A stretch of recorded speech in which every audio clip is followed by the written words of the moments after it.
మీ business ఏదైనా మీ ఊర్లో promotion చేయాలంటే అది సుమన్ టీవీతోనే సాధ్యం. ఇప్పుడే సంప్రదించండి.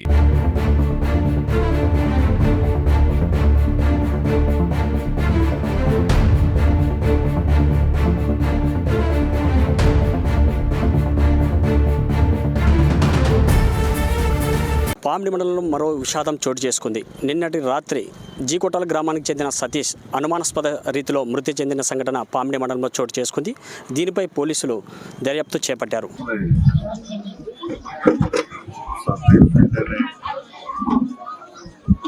మా పార్టీ సంబంధించిన ముఖ్య నాయకుడు కమిటీ అందరూ ఉన్నాడు. మంచి వ్యక్తి, చిన్న వయసులో ఈ రకంగా జరగడం అనేది చాలా బాధాకరమైన విషయం. ముందుగా వారి కుటుంబానికి నా యొక్క ప్రగాఢ సంతాపాన్ని తెలియజేస్తూ, నిజంగా ఇది ఊహించరాంది, ఊహకరణది. ఎందుకంటే పామిడిలో ఎప్పుడు కూడా ఎటువంటివి నాకు తెలిసి నేను రాజకీయంగా మొదలుపెట్టినప్పటి పాతకాలంలో తాళాపూర్లో 30 సంవత్సరాల కింద జరగడం అనేది అప్పుడు సంచలనం. తర్వాత మళ్ళా ఈరోజు ప్రశాంత వాతావరణంలో ఎవరు చేసుకుంటూ ఎక్కడ కూడా ఎవరితోనూ ఎటువంటి కట్టడం కానీ విభేదాలు కానీ లేని వ్యక్తికి ఈ విధంగా జరగడం అనేది అందరినీ కూడా ఆశ్చర్యచకితులు చేస్తా ఉంది. అసలు ఈ కుటుంబంలో మరి ముందు నుంచి మంచి కుటుంబము, రైతు కుటుంబము, వాళ్ళేమి ఏ ఫ్రాక్షనిస్టులు కాదు, ఎప్పుడు కూడా ఎవరిని అన్నోడు కూడా కాదు. ఆ పిల్లోడు కూడా బాగా ఎడ్యుకేటెడ్, ఇంజనీరింగ్ చదివి ఉద్యోగం చేస్తూ మళ్ళా ఇక్కడ వ్యవసాయంలో ఇబ్బందులు ఉన్నాయని చెప్పేసి ఆయన ఉద్యోగానికి కూడా రిజైన్ చేసి వచ్చి ఆయనే వ్యవసాయ పనులు చేసుకుంటూ మా పార్టీలో కూడా చురుగ్గా పనిచేసిన వ్యక్తి, యువకుడు, ఉత్సాహవంతుడు. నిజంగా ఇది చాలా బాధాకరమైన విషయం. ప్రత్యేకంగా మాకు కూడా తీరని లోటు ఇది. పార్టీ పరంగా కాకపోయినా కూడా నేను ఒకటే చెప్తా ఉన్నాను, చిన్నప్పటి నుంచి కూడా పిల్లోడు మా కుటుంబంతో సన్నిహిత సంబంధాలు ఉన్నాయి.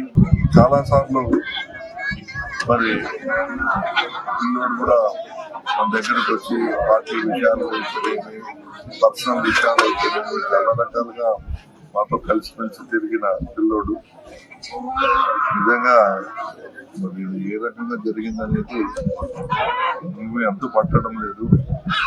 ఆయనకు కానీ ఆయన కుటుంబ సభ్యులకు కానీ ఎటువంటి కక్షలు, మనస్పర్ధలు, విభేదాలు ఇటువంటివి ఏమి కూడా లేవు. మరి దీని వెనకాల ఉదయం పై అధికారులతో కూడా మాట్లాడడం జరిగింది. డిపార్ట్మెంట్ తో పోలీస్ అధికారులు కూడా డిఎస్పీ గారిని, తర్వాత ఎస్పీ లెవెల్లో కూడా మాట్లాడడం జరిగింది.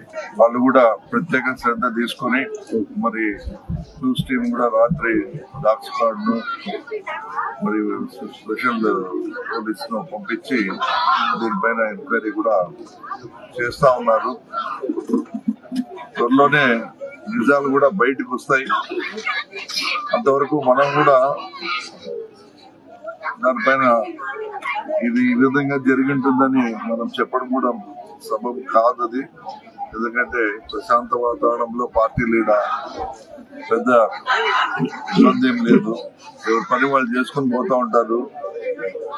కాబట్టి ఆ దిశగా ఆలోచన మాకు ఇంకా రావడం లేదు.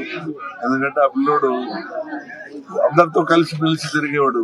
ఈవెన్ ప్రతిపక్ష పార్టీలతో కూడా వాళ్ళంతా మంచి ఫ్రెండ్స్, అంతా కూర్చొని ఒకటే చోట కలిసి మెలిసి తిరిగిన వాళ్ళు. కాబట్టి అటువంటివి ఆ యాంగిల్లో ఆలోచన చేసినా మాకైతే ఇంకా పూర్తి వివరాలు అయితే తెలిసి రావాల్సి ఉంది. కాబట్టి కొద్ది రోజులు దీనిపైన మరి అధికారులు కూడా పూర్తి స్థాయిలో చర్యలు తీసుకోవాలని వాళ్ళు కూడా మేము డిమాండ్ చేసినాం. వాళ్ళు కూడా అదే పని మీద ఉన్నారు. వీలైనంత త్వరగా మరి నిజాలు బయటకు వస్తాయని కూడా వాళ్ళు మాకు హామీ ఇవ్వడం జరిగింది. కాబట్టి ఏది ఏమైనప్పటికీ మరోసారి మీడియా మిత్రుల ద్వారా పత్రికేయుల ద్వారా నేను అధికారులను ఈ విషయమై ప్రత్యేక శ్రద్ధ కనబర్చి నిజంగా ఇది ఆ కుటుంబానికి తీరని లోటు కాబట్టి దీనిపైన అధికారులు పూర్తి స్థాయిలో స్పందించి దోషులు ఎంతటి వారైనా కూడా వదిలిపెట్టుకోకుండా వారిని శిక్షించే విధంగా మరి వాళ్ళు ముందుకు సాగాలని మేము వాళ్ళని కోరుతా ఉన్నాము. లేదంటే ఇది అనేక అనుమానాలకు దారితీస్తుంది. ప్రశాంత వాతావరణంలో ఉన్న ఈ గుంతకల్ నియోజకవర్గంలో ఇప్పటికే గతంలో ఎప్పుడూ లేని విధంగా మరి ఇటువంటి మర్డర్లు చోటు చేసుకుంటా ఉన్నాయి. గుంతకల్లో కూడా ఒక మాదిగ దండోరా నాయకుని విషయంలో కూడా మరి అది జరిగింది. స్టేట్ నాయకుని విషయంలో మరి అదే విధంగా చాలా చోట్ల కూడా 2-3 ఇన్సిడెంట్లు కూడా అక్కడక్కడ జరిగినాయి. దానికి రకరకాల కారణాలు ఉండొచ్చు, కానీ నేను అనేది ఏమంటే శాంతి భద్రతల విషయంలో పూర్తి స్థాయిలో, ఎందుకంటే ఇవన్నీ గుంతకల్ నియోజకవర్గం ఒక ప్రశాంత వాతావరణానికి పెట్టింది పేరు. ఎవరు కూడా ఇటువంటివి ఏ నాయకులు కూడా ఎంకరేజ్ చేయలేదు గతంలో. మరి ఇప్పుడున్న అధికార పార్టీ నాయకులు కూడా దీన్ని పెంచి పోషించకుండా సాధ్యమైనంత వరకు వాళ్ళు కూడా ప్రశాంత వాతావరణం నెలకొల్పాలని కూడా మేము చెప్తానే వస్తున్నాము. ఏది ఏమైనప్పటికీ విషయాలు పూర్తిగా మనకు తెలియరాలేదు కాబట్టి వాటిని వాళ్ళ ఎంక్వైరీలో ఏమొస్తుందో చూస్తాము. చూసిన తర్వాత వాళ్ళు నిజంగా ఎంక్వైరీ చేసి నిజాయితీగా జరిగినట్టు చెప్తే మేము కూడా అన్ని విధాలుగా వాళ్ళకి సహకరిస్తాం. లేని పక్షంలో, ఎందుకంటే ఇది మా పార్టీకి సంబంధించిన కీలక నాయకుడు, మండల స్థాయి నాయకుడు, దీనిపైన మేము కూడా మరి వాళ్ళు ఎక్కడన్నా మేనేజ్ చేసి, అధికారులను మేనేజ్ చేసి, లేకపోతే ఇతర వ్యవస్థను మేనేజ్ చేసో, రాజకీయ నాయకుల ఒత్తిడికో లోనయ్యి తగిన విధంగా వాళ్ళు దీనిపైన స్పందించకపోతే మాత్రం మేము తీవ్ర స్థాయిలో మరి ఈ కుటుంబానికి న్యాయం చేసే విధంగా మా పోరాటాలు కూడా సాగిస్తామని తెలియజేస్తాం.